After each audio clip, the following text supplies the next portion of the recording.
Citizenship for sale?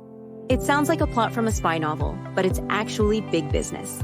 Today we're diving into how a simple travel policy change by the UK is shaking up the world of golden passports and global mobility. Oh, that's an intriguing opener. What exactly are we talking about here? Well, we're looking at the impact of the UK's new electronic travel authorization scheme on countries like St. Kitts and Nevis that offer citizenship by investment programs. These programs, often called golden passports, allow wealthy individuals to essentially buy citizenship in exchange for a significant investment. I see. So how is this UK policy change affecting these programs? It's creating quite a stir. You see, one of the main selling points of these programs has been visa-free travel to various countries, including the UK. But now, with this new ETA requirement, that visa-free travel isn't quite so free anymore. It's not a full visa, but it's an extra step that's causing some concern in the industry.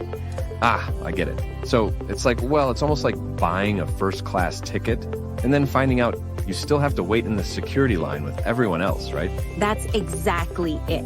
And while it might seem like a small thing, it's actually causing some pretty big waves.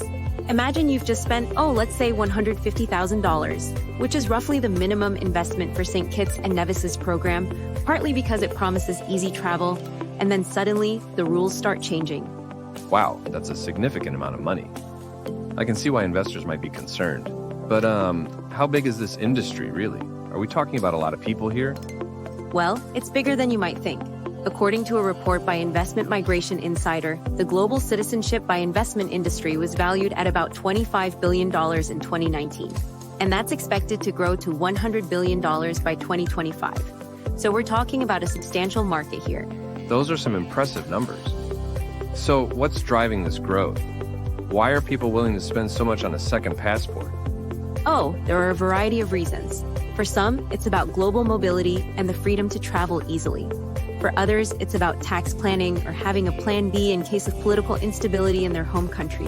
And for some, it's simply about status, the cachet of having multiple passports. I see. And how is St. Kitts and Nevis specifically affected by this UK policy change? Well, St. Kitts and Nevis is in a particularly tricky spot. Their program, which has been around since 1984, is one of the oldest and most established in the world. They've long marketed themselves as offering visa-free access to over 150 countries, including the UK. This change could significantly impact their value proposition. That does sound challenging. So what can they do? How can they adapt to these changes? That's the million-dollar question, or should I say the citizenship dollar question. They've got a few options. One approach could be to double down on other benefits of their program. Yes, visa-free travel is nice, but there are other perks to having a second citizenship, things like tax advantages or investment opportunities. Right, so instead of just selling easy travel, they could market themselves as a holistic financial and lifestyle package? Exactly. Another approach could be more diplomatic. They could try to negotiate with the UK and other countries to maintain favorable conditions for their citizens. Maybe they could argue for a streamlined ETA process or other perks. I see what you mean. It's like they're saying, hey, we'll tighten up our vetting process if you make things easier for our legitimate citizens. Precisely. But here's the thing, this UK decision isn't happening in isolation. It's part of a broader trend towards more digitized, more secure borders. We're seeing similar moves from other major destinations like the Schengen area in Europe and Canada. So what you're suggesting is that this could be just the tip of the iceberg. St. Kitts and other countries with these programs might have to completely rethink their approach. That's the big question. If more and more countries start implementing these kinds of pre-travel checks, the whole landscape of global mobility could shift. These citizenship by investment programs might need to evolve significantly to stay relevant. It's fascinating how something that seems as simple as a travel authorization can have such far-reaching effects. We're talking about impacts on global finance, diplomacy, even the very concept of citizenship. Absolutely. And it really highlights how interconnected our world has become. A policy change in London can have immediate effects on a small Caribbean nation, which in turn can impact wealthy investors from all over the globe. It's a perfect example of the butterfly effect in action. Well, that's certainly given us a lot to think about. Before we wrap up, any final thoughts on this complex issue?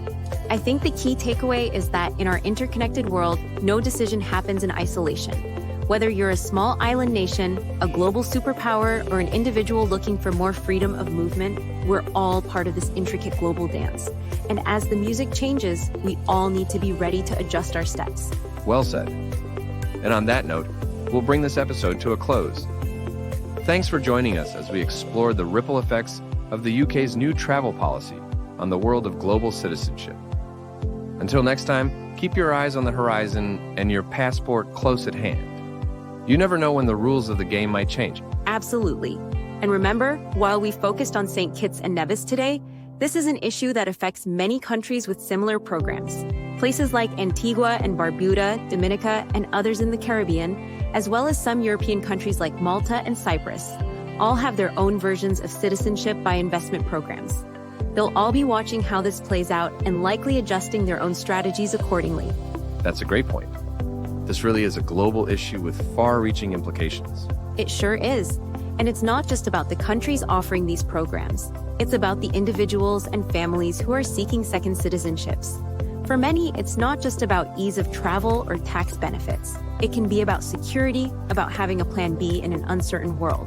These policy changes could have real personal impacts on people's life plans and sense of security. I hadn't thought about it from that angle. It really brings home how personal and impactful these big policy decisions can be. Exactly. And it's worth noting that while we focused on the challenges, there could be some positive outcomes too.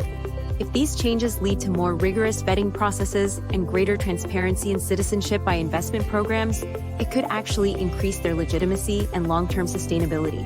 So you're saying there might be a silver lining to all of this? Potentially, yes. It could lead to a more robust, more respected system of global citizenship. But only if countries like St. Kitts and Nevis can successfully navigate these changes. It's going to require innovation, diplomacy, and a willingness to evolve.